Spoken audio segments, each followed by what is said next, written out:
Paz e graça, igreja. Amém, Jesus. Paz e graça Glória do a Senhor Deus. Jesus. Amém. Amém.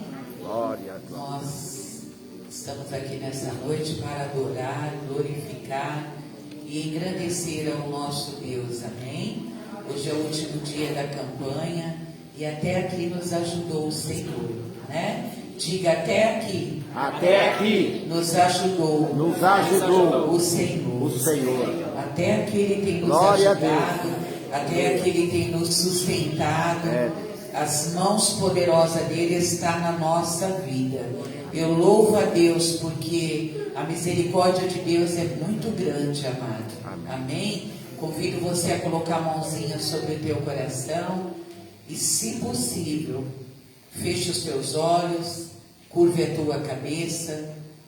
É momento de oração. É o momento que você tem para falar com o teu Criador.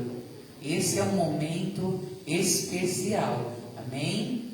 Pai da glória, Senhor, é no nome de Jesus Cristo, é no nome de Jesus, o teu Filho amado, que nós estamos aqui reunidos nessa noite para te adorar, para engrandecer, para glorificar ao único Deus vivo, ao Deus soberano, ao nosso amado Rei Jesus.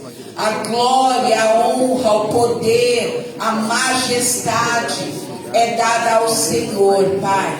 Eu sou grata a Ti por este dia, sou grata ao Senhor pela Tua misericórdia, porque a Tua palavra diz que a misericórdia do Senhor é a causa de nós não sermos consumidos nesta terra. Tudo é pela tua misericórdia. Graça te damos, Senhor. Eu quero te agradecer, Paizinho, porque hoje é o último dia desta campanha. Olha, meu amado, foram 7 quartas-feiras que o Senhor nos deu graça, que o Senhor nos encheu de amor, que o Senhor tem, Pai, estado com o teu poder sobre as nossas vidas. O que seríamos de nós se não fosse o Senhor? Então eu te agradeço neste dia, agradeço ao Senhor pelas portas desta casa, desta igreja estarem abertas. Obrigado pela liberdade de te adorar, obrigada pela liberdade de glorificar. Quero agradecer a Ti por este dia. Agradeço ao Senhor pela comida. Agradeço ao Senhor pela água. Agradeço ao Senhor pela vestimenta. Agradeço a Ti pela saúde. Agradeço ao Senhor.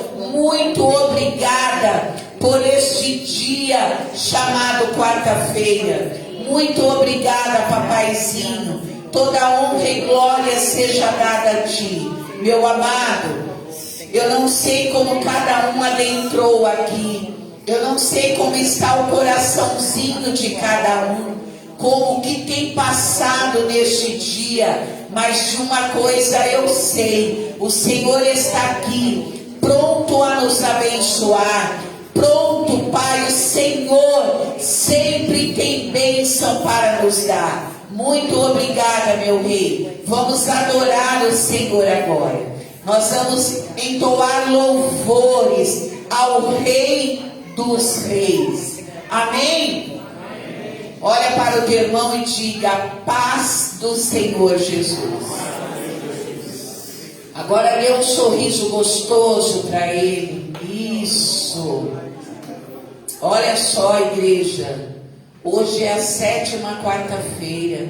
O Senhor te ajudou, o Senhor te sustentou, Ele te deixou vivo, Ele tem te dado graça. Aplauda Jesus por isso, glorifique o nome dEle e exalte ao Rei dos Reis. Amém? Vamos adorar ao Senhor, vamos louvar a Deus agora. A paz do Senhor. Amém. Irmãos, antes de começarmos a louvar ao Senhor, eu só queria trazer aqui uma palavra ao coração da igreja nesta noite. Estamos encerrando esta campanha e eu tenho certeza que esta campanha será fechada com chave de ouro. João capítulo 20, você não precisa abrir não, você só escuta, por gentileza. João capítulo 20, versículo 24. Jesus e Tomé. Tomé, um dos 12, chamado Dídimo, não estava com eles quando Jesus veio. Então os outros discípulos disseram a Tomé: vimos o Senhor. Mas ele respondeu: se eu não vir o sinal dos pregos nas mãos dele, ali não puser o dedo e não puser a minha mão do lado dele, de modo nenhum acreditarei. Passando 8 dias, os discípulos de Jesus estavam outra vez reunidos e Tomé estava com eles. Estando as portas trancadas, Jesus veio e pôs-se no meio deles e disse: que a paz esteja com você. E logo disse a Tomé: põe aqui o seu dedo e veja as minhas mãos, estenda também a sua mão e ponha ao meu lado. Não seja incrédulo, mas crente. Ao que Tomé respondeu: Senhor meu e Deus meu. Jesus lhe disse: você creu porque me viu. Bem-aventurado são os que não viram e creram. Amém? Somos nós nesta noite. Nós não estamos vendo Ele, mas Ele já se faz presente nesta casa. Então louve a Deus com alegria, com todo o seu entendimento nesta noite. Amém? Agradecendo a Ele por tudo que Ele fez por você.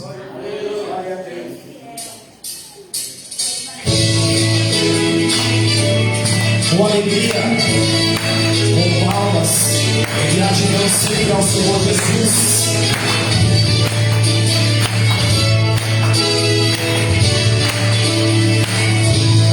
Por a tua bênção, onde eu colocar as minhas mãos, prosperará a minha entrada, a minha saída. Bendita será por sobre uma promessa. Prosperarei, transformarei. O teu cerebro fartamente se encherá, a minha casa terá sempre a provisão. Onde eu puser as plantas dos meus pés, possuirei por sobre uma promessa. Prosperarei, transportarei. Para chegar à minha frente e para trás, para direita, para esquerda, à minha frente e para trás, por todo lado.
Glória a Deus.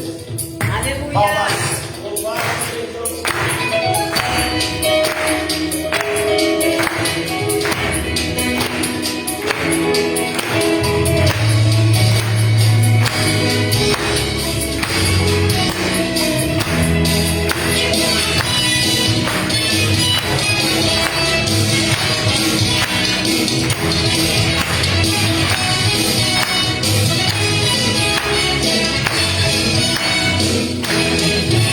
Ao chegar aqui, neste lugar, encontrei você feliz. Com você também, em comunhão, adoramos ao Senhor. Ao chegar aqui, neste lugar, encontrei você feliz. Com você também, em comunhão, adoramos ao Senhor. Com alegria, cantamos, com alegria, dançamos no amor de Deus. Te abençoei, fui abençoado também. Com alegria, cantamos, com alegria, dançamos no amor de Deus. Te abençoei, fui abençoado também. Ao sair daqui, vou levar você dentro do meu coração. Vou ficar também em seu coração, se nós somos mais que irmãos. Ao sair daqui, vou levar você dentro do meu coração. Vou ficar também em seu coração, se nós somos mais que irmãos.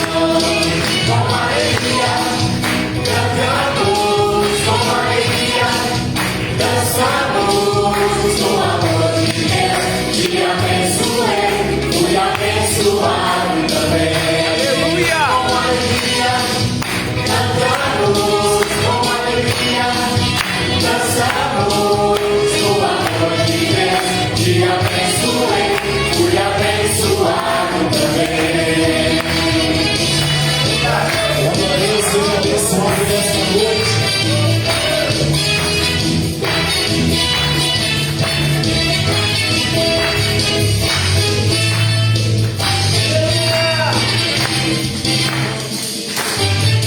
Alegria, cantamos com alegria, dançamos no amor de Deus. Te abençoei, fui abençoado também.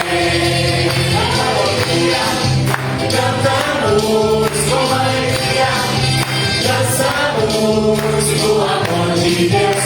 Te abençoei, fui abençoado também. No amor de Deus, te abençoei, fui abençoado também. No amor de Deus, te abençoei, fui abençoado também.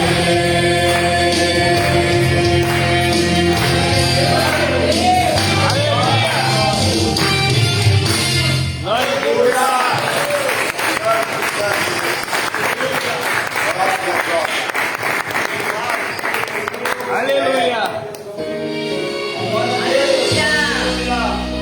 Glória, glória a Deus. Glória a Deus.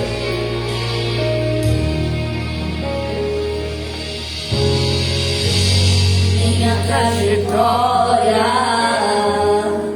é marcada por conquistas. Minha arma foi a fé. Aleluia! Minha esperança é regada por lembranças que o tempo não levou. Mas parece que um furacão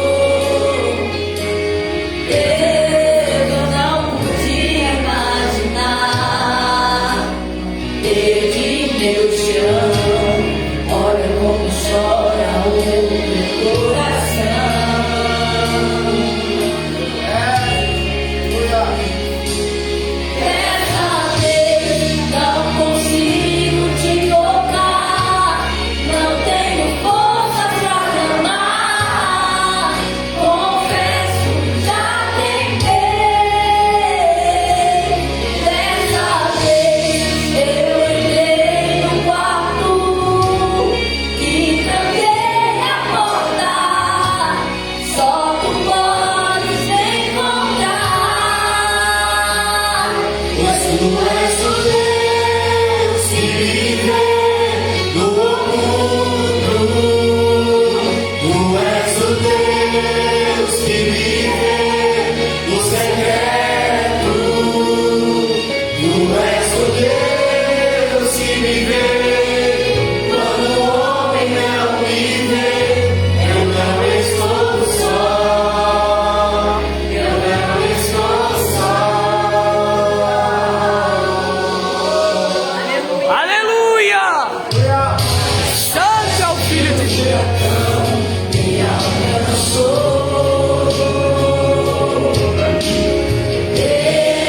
Eu não pude imaginar. Perdi meu chão. Olha como chora o meu coração.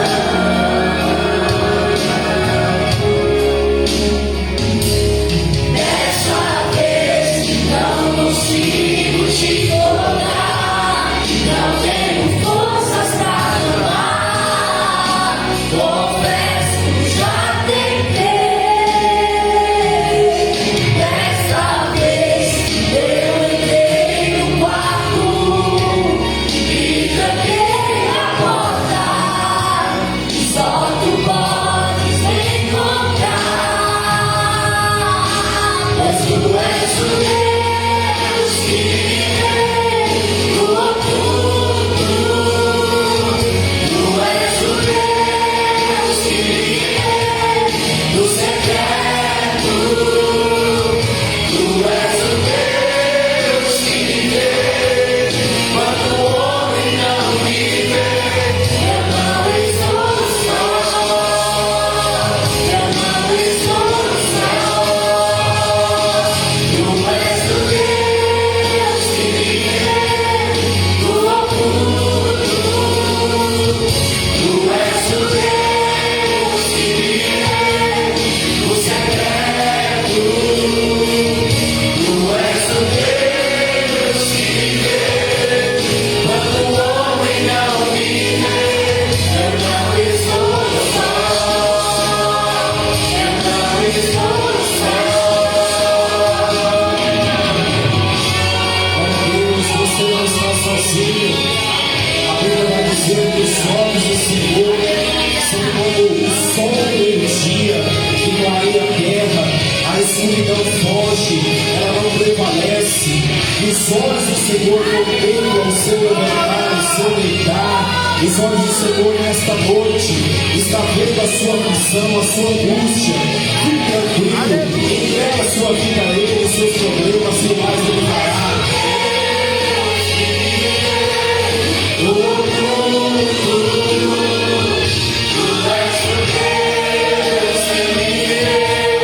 no secreto. Tu és o Deus que me vê quando o homem não me vê. Eu não estou só.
de fome e solidão,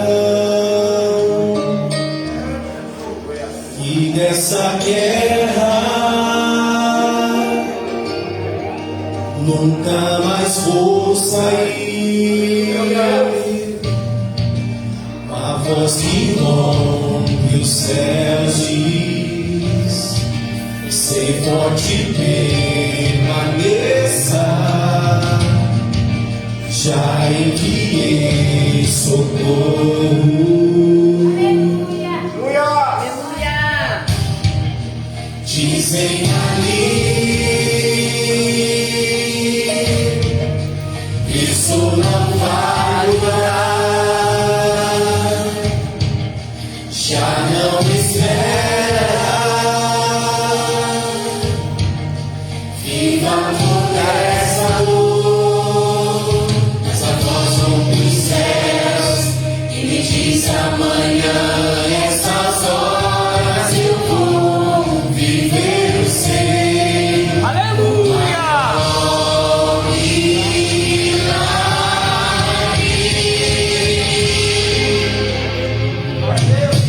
Deus agiu em meu favor, e os dias difíceis se foram.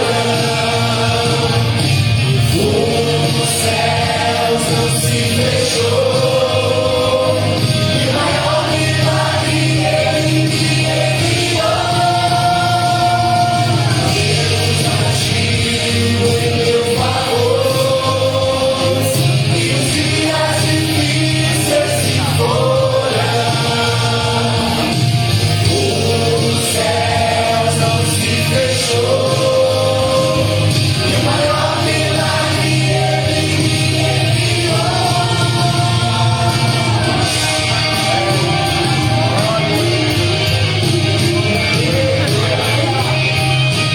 Oh, aleluia!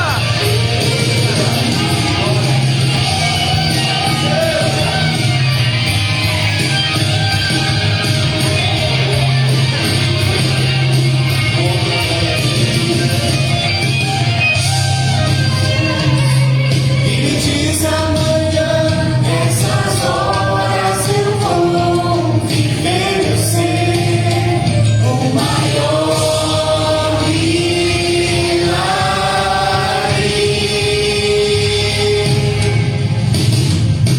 Deus agiu em meu favor, e os dias difíceis se foram. Os céus não se fechou, e o maior milagre Ele me enviou. Em meu favor, Glória a Deus, aleluia! agiu em meu favor. Aleluia!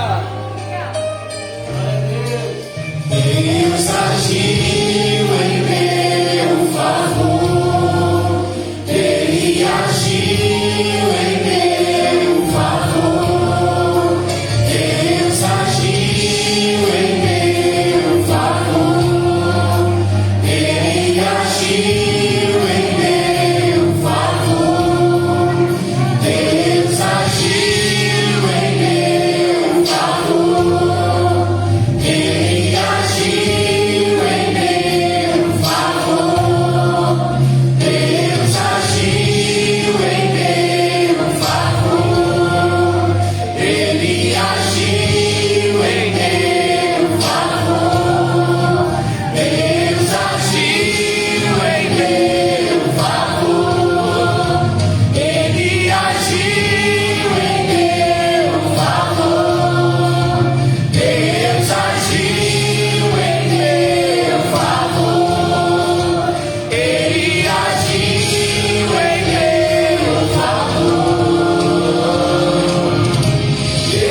dias difíceis se foram,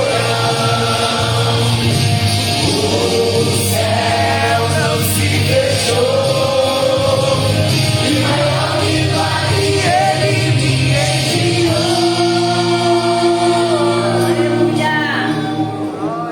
Glória a Deus.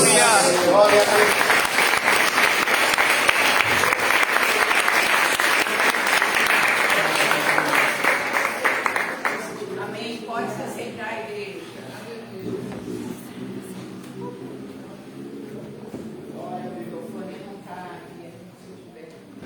Amém? Amém. Amém. Amém. Deus é bom. Aleluia. Glória. Aleluia. Tá bom. Erro meu. Amém? Amém. Amém. Eu quero que fique de pé o evangelista João Carlos, esposo da missionária Juliana. Fique de pé, missionária. Isso. Tem mais alguém conosco pela primeira vez? Não? Como a igreja vai declarar? Sejam bem-vindos em nome do Senhor Jesus. Muito obrigada. Pode se aceitar. Deus nos abençoe. Em nome do Senhor Jesus Cristo. Amém? Amém. Quero deixar uma palavra aqui que o Senhor me deu. É rapidinho, não precisa nem abrir a Bíblia, tá bom? Se encontra em 1 Samuel capítulo 16 e o versículo 7, que diz assim. É muito rapidinho, igreja. Porém o Senhor disse a Samuel: não olhe para a sua aparência, nem para a altura da sua estatura. Aleluia. Porque eu o recusei. Pois o Senhor não vê como vê o homem. Diga: o Senhor não vê como vê o homem. Pois o homem olha para a aparência exterior. Mas o Senhor olha para onde? Olha para o teu irmão e diga: o Senhor não olha para a tua aparência. Diga: o Senhor olha para o teu coração. Deixa eu falar algo aqui rápido. Desde quarta-feira desde domingo eu venho orando a Deus, conversando com Deus, falando com Deus. E nós estávamos aqui na terça-feira, aqui limpando a igreja. A irmã Basílio e a Gaís. A Gilmara sempre vem, a Eliette sempre vem, mas elas tiveram um impedimento e não deram para vir. Não deu para vir. Então ficou eu, a irmã Basílio e a Gaís aqui. E ficou bastante silêncio na igreja, cada uma rapidinho pegou o seu trabalho. E eu fiquei aqui em cima do altar e fiquei falando muito com Deus ontem, na terça-feira, né? E o Senhor começou a falar aqui sobre a igreja, tanta gente que passou aqui, que foi embora. E hoje nós fomos no velório do pai do Wilson e estávamos conversando sobre isso. A multidões é uma bênção, igreja. Essa igreja aqui é uma bênção. Essa igreja tem palavra, essa igreja tem louvor. Muitas vidas que já entraram aqui, que já receberam a bênção e foi embora. Enfim, desde domingo para cá eu tenho orado, falando com Deus sobre um assunto que me chateou bastante. E o Senhor me deu esse versículo, que Ele não vê como vê o homem. Porque o homem olha para o exterior, mas Deus, Ele olha para o coração. Ai de nós, igreja, julgarmos, olhar ou discriminar alguém. Porque Deus não envergonha ninguém. Você crê dessa forma? Que Deus não envergonha ninguém? Não, Deus não envergonha ninguém. Não, Deus não. Esse altar aqui é um altar santo. Aqui sai coisa santa. E muitas vezes o homem não tem a sabedoria de Deus. Então a minha resposta para muitos que me ligaram é esse versículo de 1 Samuel. Que Deus não vê como vê o homem. Porque o homem olha para o exterior, mas o meu Deus e o teu Deus, Ele olha para o coração. Amém, igreja? Eu deixo a minha resposta aí para muitos que me ligaram. Amém? Esse altar é para sair só coisas santas. Aqui é para sair coisas de Deus. Isso aqui, ó. Isso aqui é uma arma, igreja. Viu? Aqui nesse microfone eu posso te levantar, como eu posso te derrubar. Forte Deus. Viu? Aqui com o microfone eu posso ter muita autoridade, mas você aí embaixo não tem direito de resposta. Amém? Amém? Deixamos para Deus julgar a nossa causa. E não tem coisa melhor do que o silêncio. E às vezes tiramos vidas da igreja ou vida falta por uma palavra sem sabedoria. Sem sabedoria. Amém? Deus não vê como vê o homem, porque o homem atenta para os olhos, para o exterior, mas o meu Deus e o teu Deus, Ele olha para o coração. Amém? Que Deus seja louvado em nome do Senhor Jesus Cristo. Eu amo esse Senhor, eu amo meu Jesus. Amém? Vitória e Ana, venha louvar o Senhor. Elas me pediram uma oportunidade e venha louvar a Deus. Aleluia. Glória a Deus. Deus seja louvado. Cumprimentamos a igreja da paz do Senhor. Amém.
passar a voz da Vitória, hein?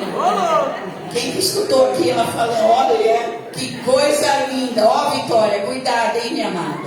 Amém. A voz dela potente aqui, né? Amém. Deus seja louvado. Evangelista João Carlos, vem dar uma saudação rápida para poder entrar a palavra. Vem aqui, meu amor. Aleluia. Aleluia.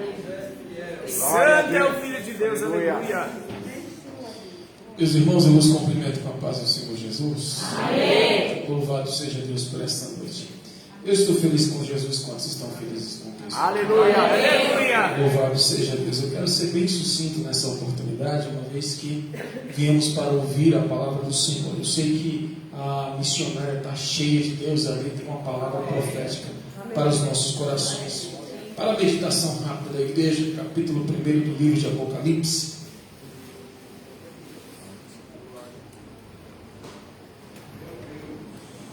Glória a Deus, aleluia. Apenas o versículo 12 e 13. Apocalipse capítulo 1, versículo 12. E virei-me para ver quem falava comigo. E virando-me vi 7 castiçais de ouro, e no meio dos 7 castiçais, um semelhante ao filho do homem, vestido até os pés, de uma veste comprida e cingido pelo peito, com um cinto de ouro. A sua cabeça e cabelos eram brancos como a lã branca, como a neve, e os olhos como chama de fogo, e os seus pés semelhantes ao latão reluzente, como se tivesse sido refinado numa fornalha, e a sua voz como a voz de muitas águas. Versículo 18. E o que vive fui morto, mas eis que estou vivo para todo sempre. Amém. E tenho as chaves da morte e do inferno. Glória a Deus. Meus irmãos, o livro de Apocalipse, escrito pelo apóstolo João. Quem foi João, senão um dos íntimos de Cristo? Quem foi João, senão um daqueles que foi perseguido pelo Império Romano e jogado em uma ilha chamada Patmos? João começa o seu livro no capítulo 1, dizendo que foi preso por causa da palavra e do testemunho que dera acerca de Jesus. Todos aqueles que servem a Cristo, todos aqueles que têm uma vida no altar, eles são perseguidos, sim. Se levantam com pedras, e a gente, em dados momentos, não sabemos em que direção está vindo essas pedradas. Mas em momentos cruciais de perseguição, em momentos cruciais, eles se levantam contra as nossas vidas, em que Deus nos leva a um lugar chamado lugar secreto da oração. Aleluia! O lugar da intimidade do crente com o céu. João, ele não foi levado para a ilha de Patmos por mero acaso, não. Havia um projeto de Deus para isso. Preso em uma ilha, sim, seu corpo poderia estar preso, mas a sua alma tinha liberdade para adentrar a sala do trono daquele que criou os céus e a terra. E é nesse ambiente de tribulação, é nesse ambiente de perseguição, que João vai ter uma das maiores visões da sua vida. Que visão é essa? É a visão da glória do Filho unigênito do Pai. Imagine a cena, depois de ser perseguido, espancado, idoso, aproximadamente 94 anos de idade, já está no cantinho ali daquela ilha, quando de repente, eu não sei se ele está sentado, deitado, jogado no chão, mas ele ouve detrás dele uma voz. Glória a Deus. Uma voz. Aleluia. Glória a Deus. Essa voz de João, o que vê? Escreve no livro. Sabe o que isso quer dizer, João? Tudo o que você está passando sirva de testemunho para aqueles que irão olhar para a tua vida. Ele diz que eu virei para ver quem é que falava comigo. E virando-me eu vi 7 castiçais de ouro. E no meio dos 7 castiçais de ouro, um semelhante ao filho do homem, vestido até os pés com veste comprida, seus pés semelhante ao latão reluzente, a sua face reluzia como a luz do sol, e ele se coloca nos joelhos no chão tremendo. Mas a Bíblia Sagrada diz que Jesus se aproxima dele, coloca a sua mão direita sobre o seu ombro e diz: não temas, sou eu, fui morto, mas revivi, e aqui estou vivo para todo o sempre. Deixa eu deixar um recado para você. toda perseguição gerada contra a sua vida vai gerar em você crescimento espiritual. Todas as pedras que se levantarem contra você, lembre-se de levantar um altar para preparar para o Senhor um banquete de ação de graças. Deus é na sua vida, acredite. Deus abençoe a igreja em nome de Jesus.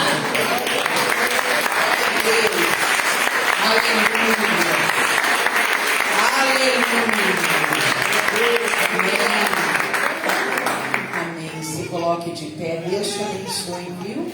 Em nome de Jesus, evangelista. Palavra boa demais. Vem aqui, missionária Juliana. Amém. Se você está conosco pela primeira vez, é isso. Ô, glória. Ela recebeu o convite com muito carinho, conversei com ela e ela veio até aqui. Assim, aprove Deus trazê-la. Vamos prestar atenção em tudo aquilo que Deus vai usá-la para falar conosco. Amém? Amém. Amém, igreja? Glória a Deus. Diga, missionária Juliana. Missionária Juliana. Seja muito bem-vinda na casa de Deus. E vamos aplaudir ao Senhor.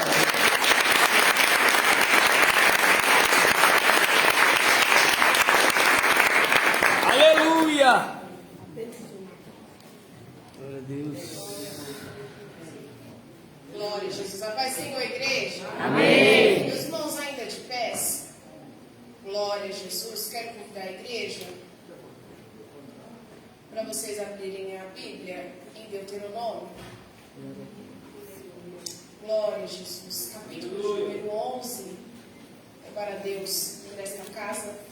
Como a pastora disse, é a primeira vez que nós estamos aqui. Nós recebemos um convite através da vida do Michel. E o pastor Almir foi ponte para que nós estivéssemos aqui. O pastor Almir é a casa dele, a pastora Isa são uma bênção. A gente sempre carrega eles no coração. E esta casa também, eu acredito que a partir de hoje levarei e carregarei no meu coração. Glória a Deus. Continue abençoando vocês, meu esposo. Eu até brinco às vezes, falo, irmãos, dá oportunidade dele não, ou senão vocês dão oportunidade depois de mim. Por que vocês dão oportunidade dele antes? Aí na hora que eu vou pregar, eu prego o quê, irmão? Aí eu falo, meu Deus. Para que Deus continue abençoando. É para trocar? Vamos trocar. Tá com prazer. Glória. Som. Glória. Pronto. Capítulo de número 11 do livro de Deuteronômio. Nós vamos fazer a leitura de alguns versos. Eu quero ver com vocês a partir do verso de número 8.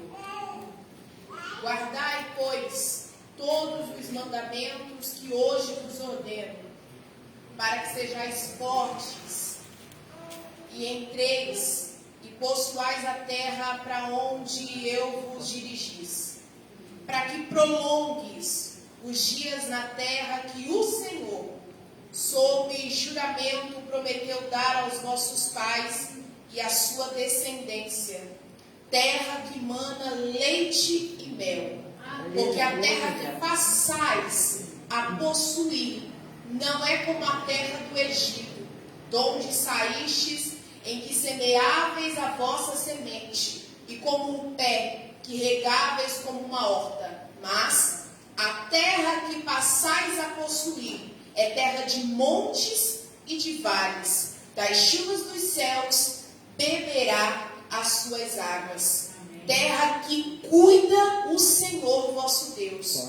Os olhos do Senhor vosso Deus estão sobre ela continuamente, desde o princípio até o fim do ano. E você se assenta glorificando pela sua palavra.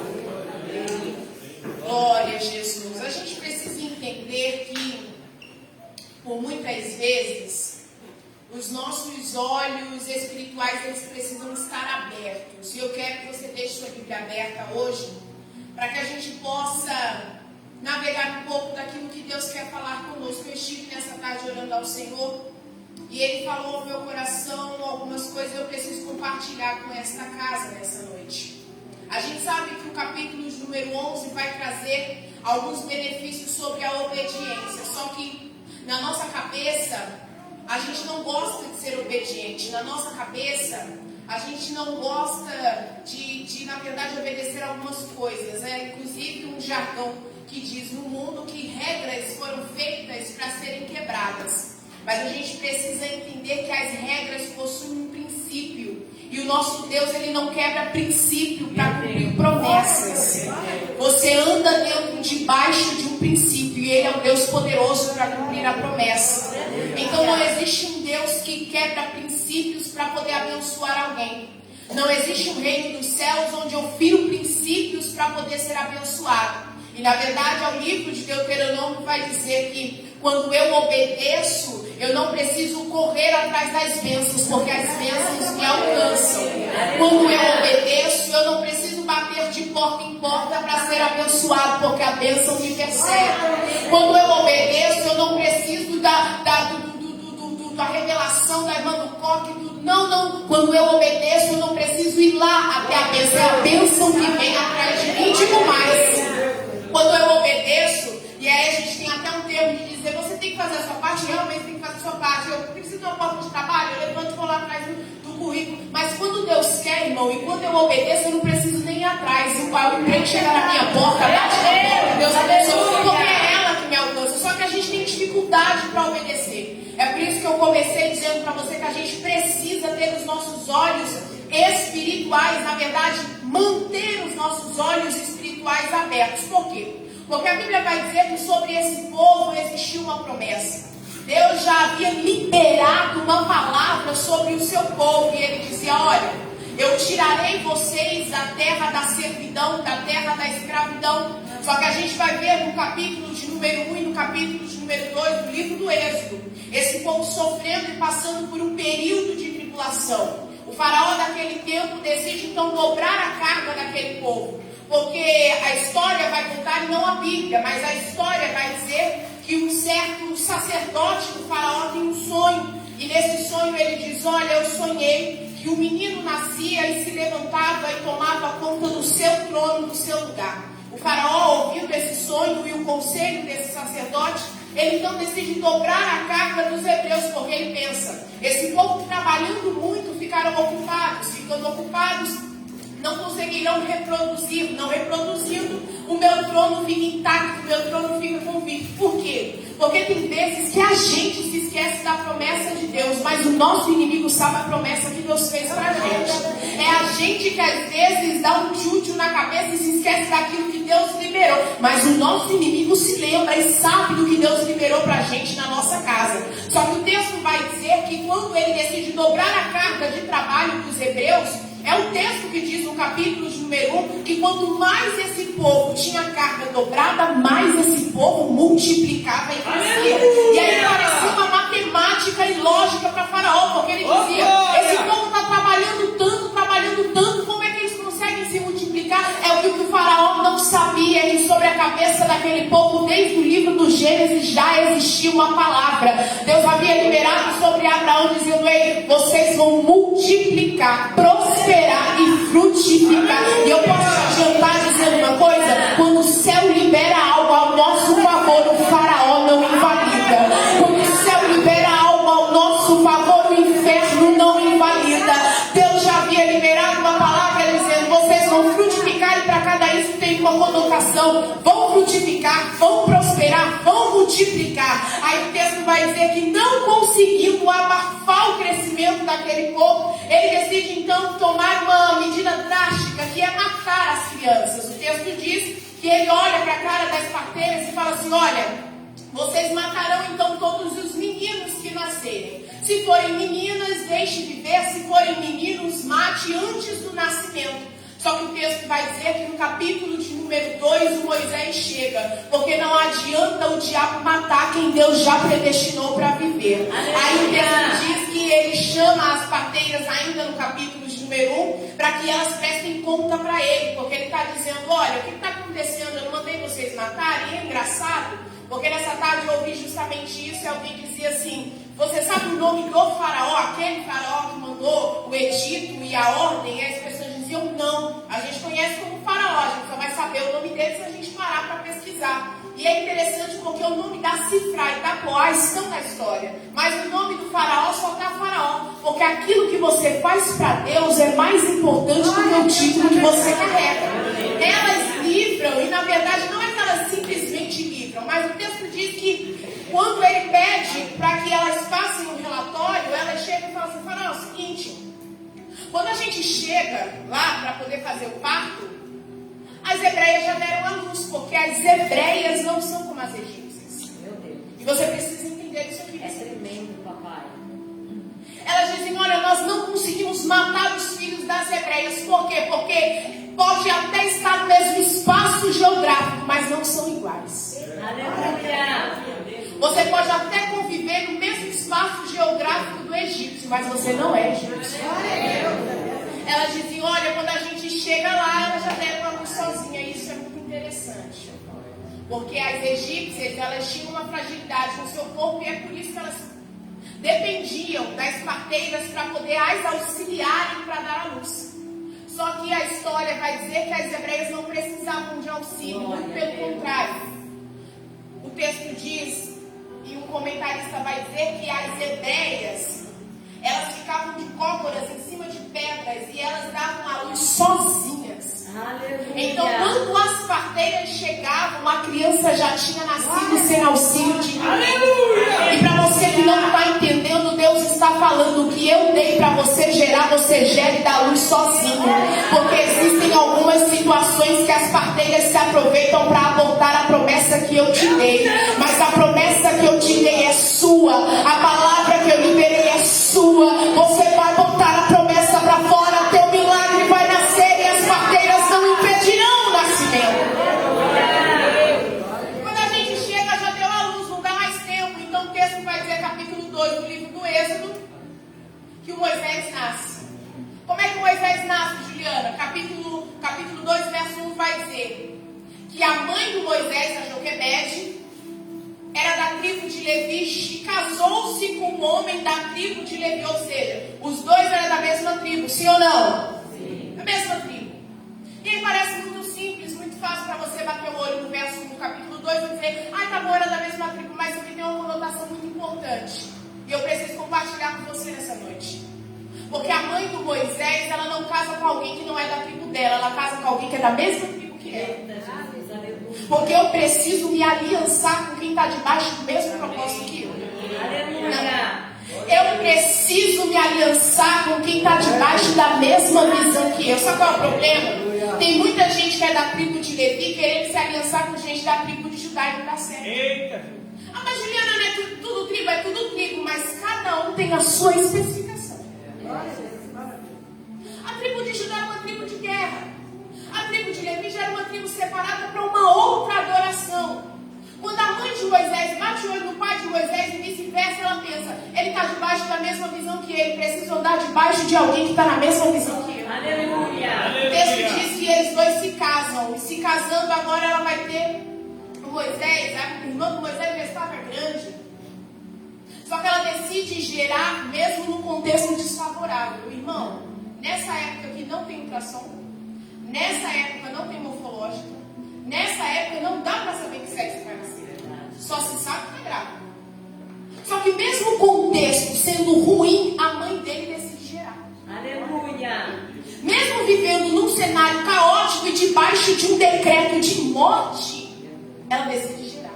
O problema é que tem gente que tem medo de gerar por causa do cenário que está vivendo.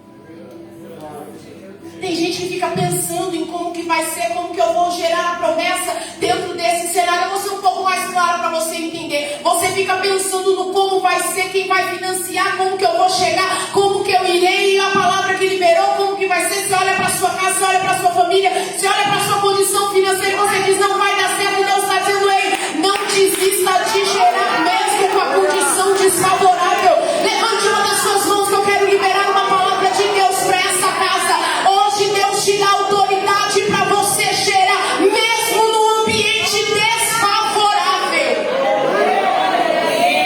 Deus não precisa de cenário favorável para fazer alguma coisa acontecer. O meu Deus não precisa.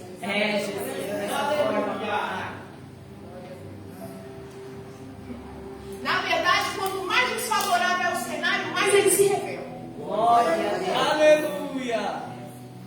A mulher decide gerar um cenário desfavorável, porque Deus ele faz milagres acontecerem e também não dá satisfação para ninguém. Glória a Deus. E quando ele faz acontecer de uma forma tão terrível, que quando você vem dar o testemunho aqui na igreja, nem você sabe explicar como aconteceu, você só sabe dizer que aconteceu. Glória a Deus. Na hora que tu de ação de graça, você fala assim, irmão, não sei como foi. Eu só sei que foi assim. Glória a Deus, glória a Deus. Irmão, não sei, olha, eu não sei de onde veio, eu não sei quem foi que ligou, eu não sei como é que chegou. Eu só sei que foi assim. Quando eu vi, já tinha acontecido. Glória a Deus. Você não tem explicação para dar e Deus também não precisa te explicar nada. Você só precisa estar debaixo da palavra que o Senhor libera sobre a sua vida. A mulher está gerando, aí Moisés nasce, a gente já sabe da história. Passa 3 meses, ela consegue ocultar. Depois de 3 meses não dá mais. A Joquebede tem uma brilhante ideia, que é de fazer um cesto, esconder o menino. E você precisa prestar atenção nos detalhes do texto, porque o Êxodo capítulo 2 vai dizer que ela quer esconder, ela não quer matar. É por isso que ela faz um cesto. Se fosse para matar, ela jogava no rio. Mas ela decide fazer um cesto porque ela quer esconder. A Bíblia não dá detalhes de quanto tempo a ronda passava para poder fazer a visita nas casas. Mas passava. Então, um dia não dá mais para esconder. 3 meses, irmão. Esconder o menino dentro de casa chorando. Mulher que se pede. Eu acho, eu tenho quase certeza, se a Joquebede fosse hoje em dia, essa mulher já tinha virado CEO de alguma empresa. Alguma coisa assim ela tinha virado. A bicha é inteligente. Desenrolada. Ela faz um cesto. Porque Deus, ele dá estratégia pra gente, mas a gente precisa botar a mão na massa pra fazer. Tem gente que fica esperando o cesto cair do céu. Deus está dizendo, a estratégia eu já te dei. Você testa o cesto e eu dou o livramento.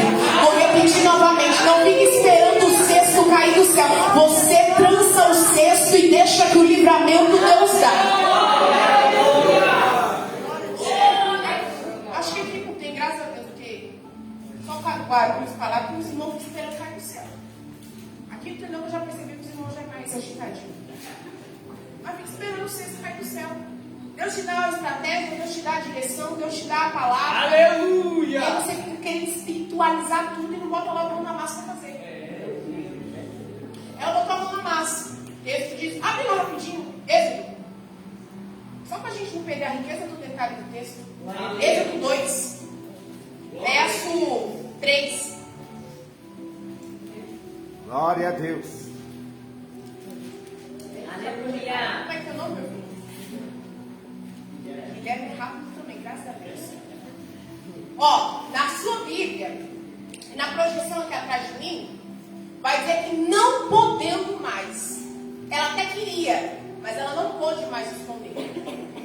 Não conseguindo, não podendo mais esconder o menino, ela toma uma arca de juncos e, na verdade, ela começa a tecer esse cesto para poder esconder o menino. Ela faz um cesto de junco.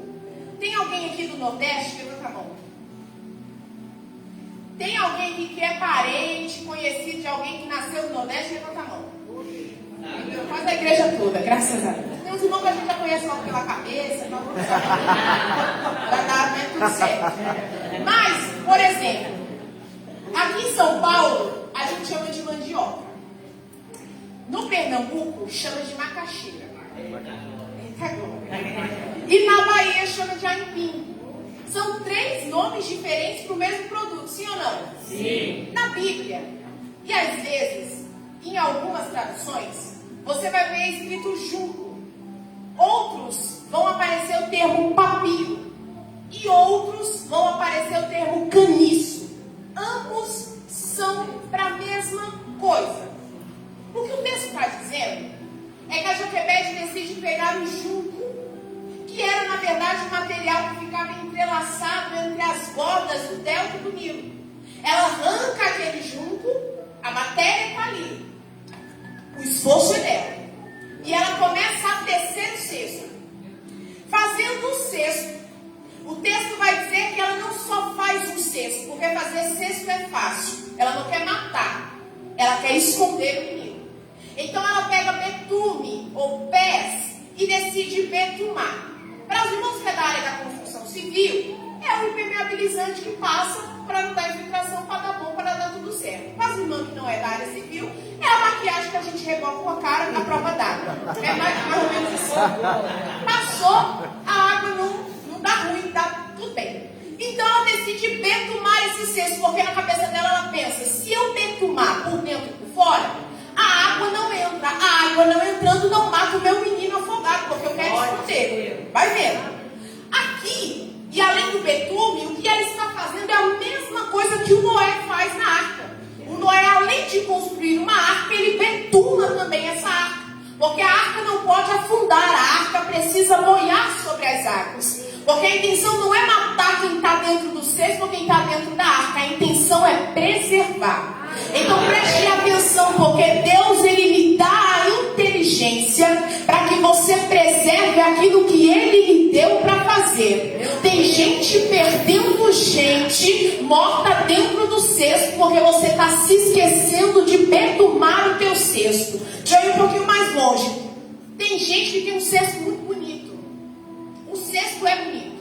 O ministério é bonito, a chamada é bonita, a promessa é bonita, ele é bonito, canta bonito, prega bonito. Só que o cesto não está betumado. E o cesto, quando não está betumado, ele está cheio de brecha. E cesto com brecha entra água. Meu Deus. Então não adianta eu ter um cesto bonito cheio de brecha. Forte, Pai. Glória a Deus. Eu posso cantar muito bonito e meu cesto está cheio de brecha. Meu Deus. Eu posso pregar muito bonito, mas o meu cesto está cheio de brecha. Eu posso ser da equipe da intercessão, mas o meu cesto cheio de brecha. Cesto com brecha não dá bom. Eu preciso tampar a brecha, betumar o meu cesto, para que Deus preserve aquilo que Ele me deu. A mulher betuma o cesto, bota o menino, esconde o menino. A gente sabe da história. Deixa a irmã de Moisés olhando que a Joquebede é tão inteligente que ela ainda bota a menina para ficar de vigia. Está lá, escondido.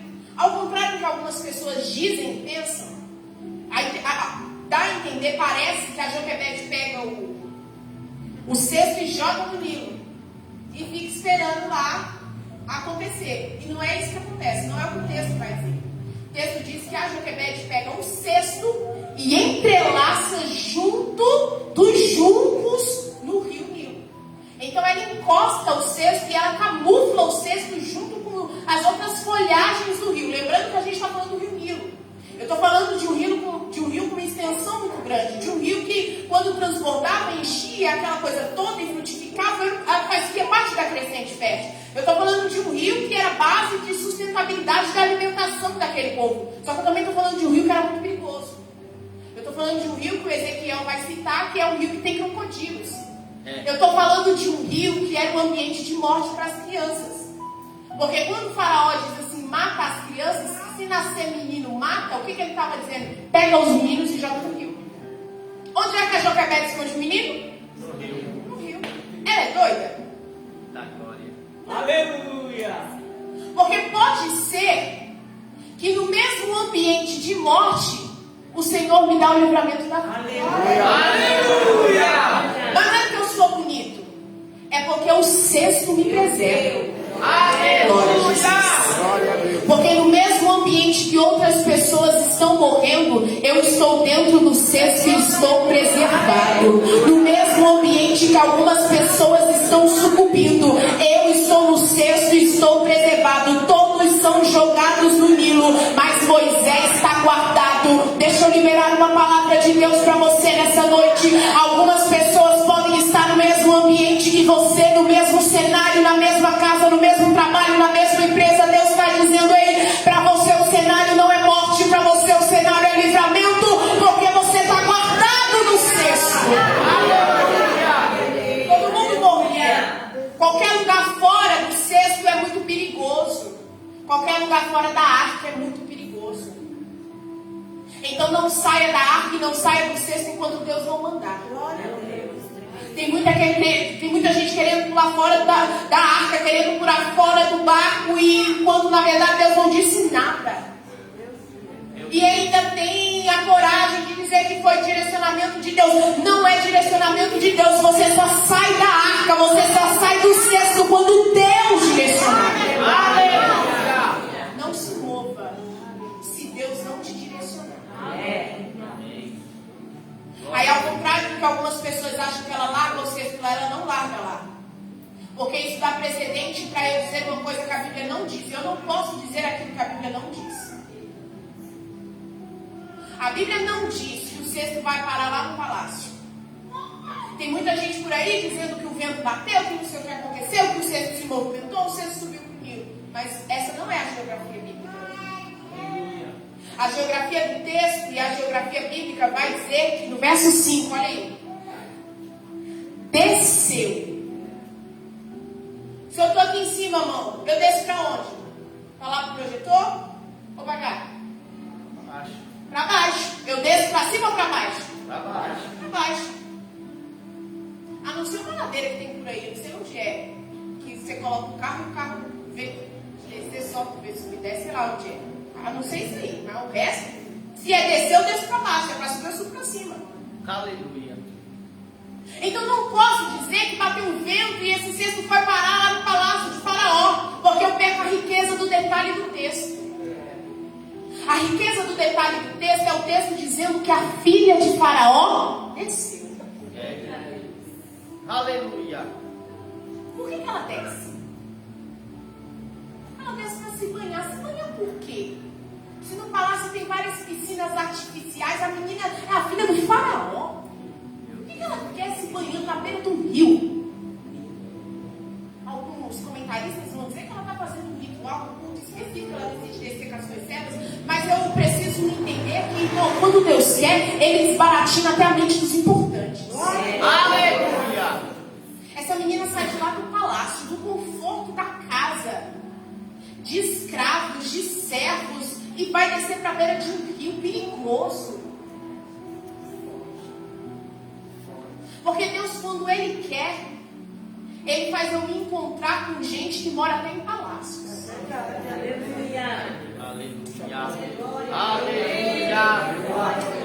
Aleluia. Deus, quando Ele quer, Ele me faz conhecer gente que a minha capacidade financeira nunca me daria oportunidade de conhecer. Aleluia. Deus, quando quer, Ele me coloca em ambientes que a minha cultura, que a minha linguagem, que a minha família nunca teria acesso de acessar. Aleluia. Posso dizer uma coisa? Deus, quando quer, Ele te matricula até numa universidade que você jamais tinha mente de pensar em estar sentado lá. Aleluia. Não é o cesto que se move. É a filha de Faraó que desce. Eu estou falando de obediência. Quando você está debaixo de uma palavra de Deus, você não precisa se movimentar. É só você se posicionar. Aleluia. Vou dizer um pouco mais claro para você entender. Não se posicione sem Deus não mandar, porque é desobediência. Mas quando eu obedeço, eu me posiciono. E quando eu estou no lugar que Deus mandou eu estar, eu não preciso subir. É Deus que incomoda quem está lá em cima para poder descer. O Moisés está no mesmo lugar, o cesto não se movimenta. O Moisés está no mesmo lugar, o cesto não sobe. Mas Deus inquieta a filha de Faraó para poder descer. Deus inquieta a filha de Faraó para poder o encontrar. Por quê? Porque quando eu estou debaixo da palavra de Deus, é Deus que movimenta para poder chegar até a mim. Você não precisa mandar mensagem desesperada no WhatsApp para ninguém. Você não precisa postar hashtag "tô chateado" no Facebook. O que você precisa é ficar posicionado. Porque quando você se posiciona, o céu responde ao seu favor. Glória a Deus. Não preciso me humilhar para ninguém. Não preciso comer na mão de ninguém. Não preciso beber pra agiota. Não preciso colocar a cabeça no travesseiro e não descansar. Deus está dizendo: se posiciona hoje, deixa que o resto eu faço. Se posiciona hoje, deixa o resto comigo. Aleluia. Deus maravilhoso. Eu estou falando de um Moisés que fica no mesmo lugar. E detalhe, irmão, eu estou falando de uma criança de aproximadamente 3 meses e meio de vida. Que criança é essa que fica dentro de um cesto caladinho sem chorar o tempo todo? Porque o texto vai dizer que esse menino só chora quando abrem a tampa do cesto. Aleluia. Aleluia. Ele não chora antes. Ele também não chora depois. Ele chora na hora que precisa chorar. E ele chora para quem precisa chorar. Glória a Deus. Aleluia. Tem alguns por aí chorando para as pessoas erradas. E aí quando você chora para as pessoas erradas, você faz barulho errado. E aí você atrai as atenções erradas.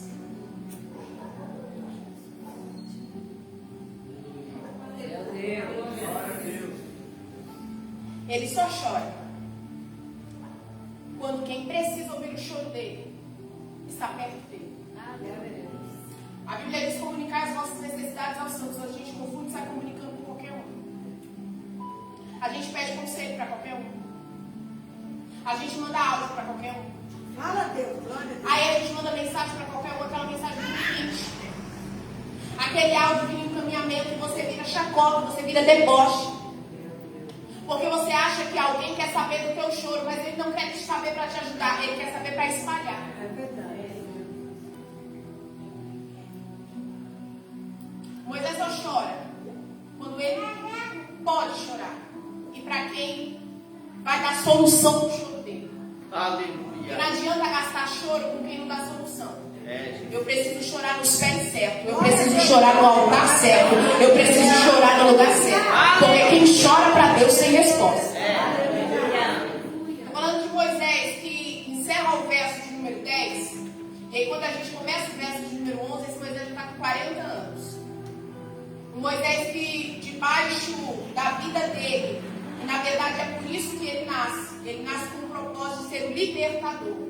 Por isso que eu fiz essa guisa introdutória para a gente entender sobre o Moisés. Porque era sobre ele que estava a palavra que iria libertar o povo de Israel. E que iria levar esse povo para uma terra que mana leite. Mas vai vendo que a vida do Moisés nunca foi fácil desde o nascimento. Ele agora é um fugitivo. Ele agora é um foragido. Só que ele agora passa a restabelecer a vida dele durante 40 anos. Ele casa e ele está apacentando as ovelhas do seu pai. Até que no capítulo de número 3 ele tem um encontro com Deus. Aleluia. É interessante a gente pensar, porque o capítulo de número 3 vai dizer que Deus desce. Glória. E eu não sei se você consegue entender a profundidade disso. Meu Deus, aleluia. Capítulo de número 3, olha aí. Verso de número 1. Apacentava Moisés o rebanho de Jetro, seu sogro, sacerdote de Midian, e levando o rebanho para o lado ocidental do deserto, chegou ao monte de Deus, a Horebe. Aleluia. Verso 2. Apareceu o anjo do Senhor. Anjo com A maiúsculo, fazendo menção à teofania. Então não é qualquer anjo, é a aparição do próprio Deus.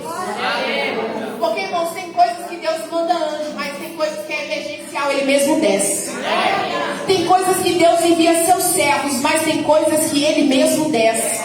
Diga que você está doido, eu não estou doido. Eu estou dizendo para você que no caso de Agar, o anjo do Senhor desce. Que anjo é aquele? É a teofania, é Deus descendo para encontrar com ela no deserto. Eu estou falando que quando Gideão estava malhando trigo no lagar, a Bíblia vai dizer que o anjo desce. Que anjo é esse? É a teofania, é Deus descendo para visitar. Eu estou dizendo que esse Moisés estava trabalhando porque Deus não tem parte com desocupado. Você precisa se ocupar para Deus fazer. O anjo do Senhor desce. Que anjo é esse? É a teofania, é Deus descendo para dizer: ei Moisés, eu ouvi o sofrimento do meu povo. Ei Moisés, hoje eu desço para livrar alguém. O anjo do Senhor apareceu numa chama de fogo no meio de uma sarça. Moisés olhou e viu que a sarça se consumia. Irmão, sarça pegar fogo era a coisa mais comum que tinha. Porque a gente está falando de cenário árido, quente. Estou falando de um deserto. Estou falando de um lugar que é muito seco, muito quente. As sarças eram muito secas. Então, e eu também estou falando de um cenário que à noite tinha muito raio, muito trovão. Sempre batiam nas árvores. E aí pegava fogo. Só que aqui a questão da história não é a sarça pegar fogo. Porque a sarça pegar fogo pegava. É por isso que Moisés se encosta. Porque o texto diz que Moisés está vendo que a sarça está pegando fogo, só que a sarça não consome. Glória a Deus, glória a Deus. Não é uma sarça pegando fogo e sumindo. É uma sarça pegando fogo e ficando do mesmo jeito. É uma sarça pegando fogo e ficando com a mesma identidade. Porque o fogo do Senhor não é autodestrutivo. O fogo do Senhor está sobre a sarça não para matar a sarça, mas para trazer combustão para a sarça. É nesse cenário que que Deus desce e diz para Moisés: Moisés, hoje eu desci para livrar o meu povo. O Senhor confia, me libera uma palavra sobre a vida dele. E a gente tem esse chamamento do Moisés. A gente tem Deus mandando ele tirar as sandálias, Deus dizendo: olha, sou Deus de Abraão, de Isaac, de Jacó. Moisés fica com medo de olhar, teme, mas Moisés ainda tem uma crise de identidade aqui com o Senhor. É por isso que ele vai dizer: Moisés, eu sou o que sou. Porque ele fala assim: tá, mas eu sou foragido. E ele era foragido. Não, ele saiu fugido. Deus está mandando ele voltar. Ele saiu fugido, fugido da justiça. E agora, 40 anos depois, aparece um Deus. O Moisés está vindo de um cenário egípcio, embora tenha sido criado por uma mãe hebreia que falou sobre Deus para ele, mas ele está vindo de um cenário politeísta. É por isso que Deus fala assim: eu sou o Deus de Abraão, de Isaac e de Jacó. Aleluia. Eu sou monoteísta, eu sou um Deus só. Aí ele para e pensa: como que eu vou voltar para uma terra que eu matei alguém porque eu estava esquentadinho, porque ele tinha um problema com identidade? Eu tenho quase certeza que se Moisés nascesse no Brasil, ele ia nascer em Alagoas, alguma coisa assim. Muito esquentado, muito esquentado. E aí o texto vai ver que ele fala assim: mas quando eu chegar lá, eu falo de quem me mandou. Eu saí fugido, eu saí sem era nem beira, eu saí sem rumo, eu saí sem destino. Eu vou chegar lá, vou olhar e vou falar o que pra mim? Aí eu disse pra ele: Moisés, faz o seguinte, vai na frente, quando alguém perguntar pra você quem te mandou, eu falo: eu sou. Aleluia. Eu sou. Eu sou o que sou. Glória a Deus. Para traduzir para o português, para a gente ficar mais fácil, colocar o eu sou o que sou. Mas o termo em hebraico são 3 termos, 3 palavras em específico. Asher, Arié, Asher. Eu sou o que você precisa que eu seja. Aleluia. O que você precisa que eu seja hoje? Deus está dizendo: eu sou. Aleluia. Você precisa que eu seja a porta? Eu sou. Você precisa que eu seja o escape? Eu sou. Você precisa que eu seja a cura? Eu sou. Você precisa que eu seja a providência? Eu sou. Deus sentou hoje alguém aqui para te dizer: o que você precisa que eu seja, eu sou na sua vida. Agora a gente vê esse Moisés mandando 12 espias para poder fazer uma vistoria em um lugar. E quando eles chegam lá, o texto vai dizer que eles vislumbram a cidade, eles olham todo o ambiente, eles voltam com um relatório. 10 estão dizendo: olha, a terra é boa, realmente Deus não mentiu pra gente. Só que o que Deus não contou é que a terra tem gigantes. Aí o texto vai dizer que eles liberam com a boca deles, não é que as pessoas falam, é eles que falam. Perante eles, nós somos como gafanhotos. Aleluia. Eu comecei essa palavra dizendo para você que você precisa manter os seus olhos espirituais abertos. Porque eles se olhavam, irmãos, e eles se viam como gafanhotos. Não é que alguém dizia: olha, vocês são. Eles olhavam para a condição e eles se viam daquela forma. Tem gente que não rompe na vida porque ele olha para a situação dele e ele se vê desse jeito. Meu Deus. Tem gente que já era para ter chego num lugar assim, num patamar, outra coisa, está vivendo muito de Deus há muito tempo. Mas você fica olhando para o cenário, para a condição que você é. E aí você fica olhando, você fala assim: mas o que Deus me prometeu é muito grande. Olha o meu tamanho, eu sou como um gafanhoto. Meu Deus. Só que Deus nunca pediu para que você olhe para o gigante. Glória a Deus. Glória a Deus. Deus nunca pediu para que você olhe para o gigante que tem na terra. Aleluia. O espia está lá para poder ver a terra, não para ver a problemática da terra.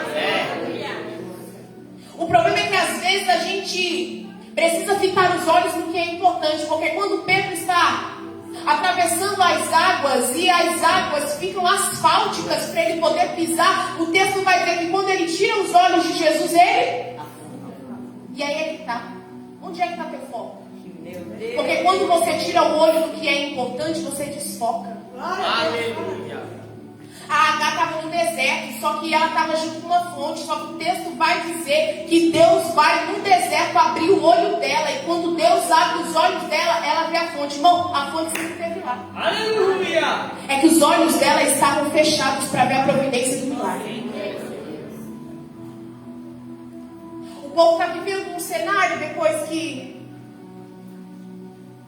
acontecem algumas coisas. O texto vai dizer que o moço de Eliseu sai de manhã para preparar o café dele. Está preparando o café do profeta. Quando ele olha, ele vê toda aquela colina cercada. E aí ele fala, e agora? E aí ele entra correndo e fala assim, Eliseu, a gente está cercado. E agora? Meu Deus. Porque ele olha e ele vê os valentes, ele olha e ele vê os soldados, ele olha e ele vê os guerreiros, e ele diz, nós vamos morrer. Só que o texto vai dizer que o Eliseu olha e fala assim, Deus, abre os olhos desse moço. Aleluia.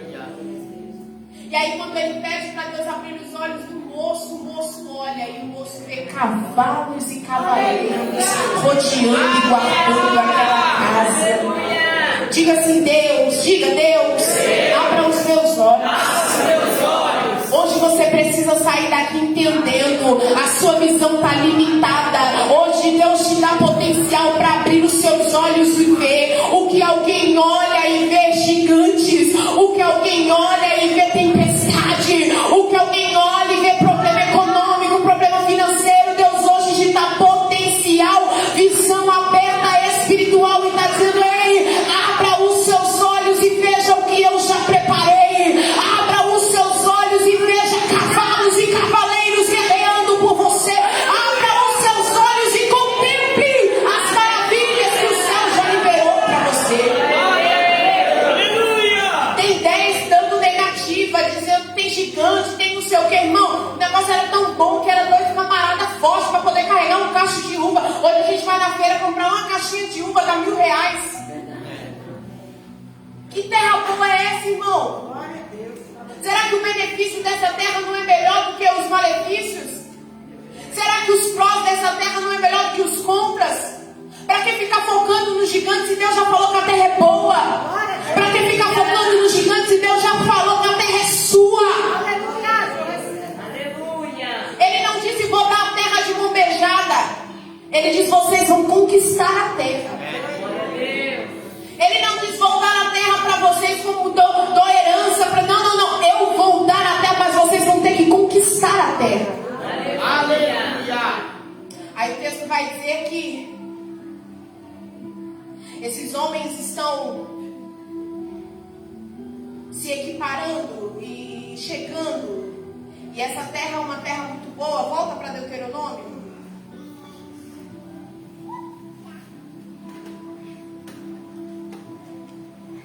Deus lindo. Glória, glória a Deus. Dos 12 espias que Moisés envia, 10 voltam com um relatório ruim. Só que tem um Caleb e um Josué dizendo, olha, tem gigante, mas a terra é boa. Glória a Deus. Tem gigante, mas a terra é boa. Aleluia. Ah, mas tem gigante, mas a terra é boa. Glória a Deus. O texto vai dizer que Caleb toma a palavra. Números, capítulo de número 13. E ele diz assim, dá licença, gente, que agora eu quero uma oportunidade. E aí o texto vai dizer que Caleb faz o povo calar. Porque quem tem unção de Deus não precisa mandar recado. Eita, glória. Ele toma a oportunidade e deixa que Deus fale por ele. Glória a Deus. Ele fez o povo calar. E ele fala assim, ei, subamos. Aleluia. Tem 10 dizendo assim, é perigoso. E ele está dizendo, vambora. Glória a Deus. Tem 10 dizendo assim, mas tem gigante. E ele está dizendo, vambora. Tem 10 dizendo assim, eu acho que não vale a pena, eu acho que não compensa. E ele está dizendo, vambora. Porque o Caleb sabe a terra que Deus prometeu. Alguém pode estar ao teu redor dizendo, mas tem problema, mas tem isso, mas tem a dificuldade. Deus está dizendo, eu coloquei sobre você uma unção, uma autoridade de Caleb. Faça o povo subir e deixa o resto comigo. Anima esse povo e deixa o resto comigo. Prevaleça junto e deixa o resto comigo. Eu nem lembro o nome dos outros 10. Aleluia. Porque quando a gente fala dos 12 espias, qual é o nome que salta na nossa cabeça? Caleb e Josué. Porque desistente não faz história. Glória. Meu Deus. Aleluia. Quem desiste não faz história. Glória a Deus. Dos 12 espias, a gente só consegue lembrar do nome de 2. Porque os desistentes não entram para a história. Aleluia. É assim que funciona. Forte demais. Você precisa tirar o foco do gigante e focar na palavra liberada sobre a tua vida.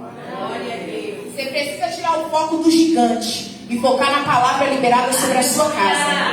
Você precisa tirar o foco do gigante e focar na palavra liberada sobre os seus filhos. Você precisa tirar o foco do gigante e focar na palavra liberada sobre o teu ministério. Você precisa tirar o foco do gigante e focar na palavra liberada sobre o teu trabalho. Você precisa tirar o foco do gigante e focar na palavra liberada sobre a sua saúde. Na terra até tem gigante, mas essa informação não foi passada quando Deus faz a promessa, porque Deus não foca no problema. Deus já investiu muito em você para poder ficar focando no problema. Quem foca no problema somos nós. Deus já investiu e Ele sabe o território que te prometeu. Aleluia. Foca no território. Olha para quem está ao seu lado e fala: foca no território. Aí Deuteronômio vai dizer, capítulo de número 11, que é para você guardar o mandamento, para você ser forte, Aleluia. para que esses dias sejam prolongados, que sobre o juramento prometido para os seus pais e para a sua descendência. Que terra? A terra que manda leite e mel. Aleluia.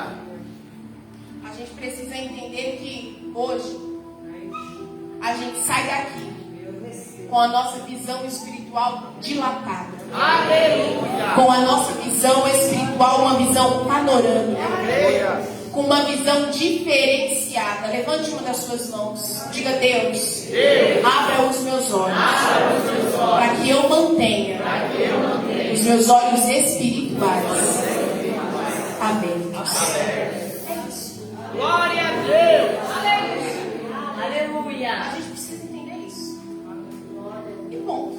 Glória a Deus. Não tem segredo, não tem chave do sucesso, não tem e-book e metodologia. É isso. Eu preciso manter os meus olhos espirituais abertos, Aleluia. para que eu consiga contemplar a dimensão do território espiritual que Deus já me deu. Glória a Deus. Pastora tinha comentado comigo sobre uma palavra de dízimos e ofertas, e eu já quero liberar algo de Deus sobre a tua vida e rapidamente compartilhar algo que voltou ao meu coração hoje. Abre aí 1 Samuel, Aleluia. capítulo de número 1, verso 24.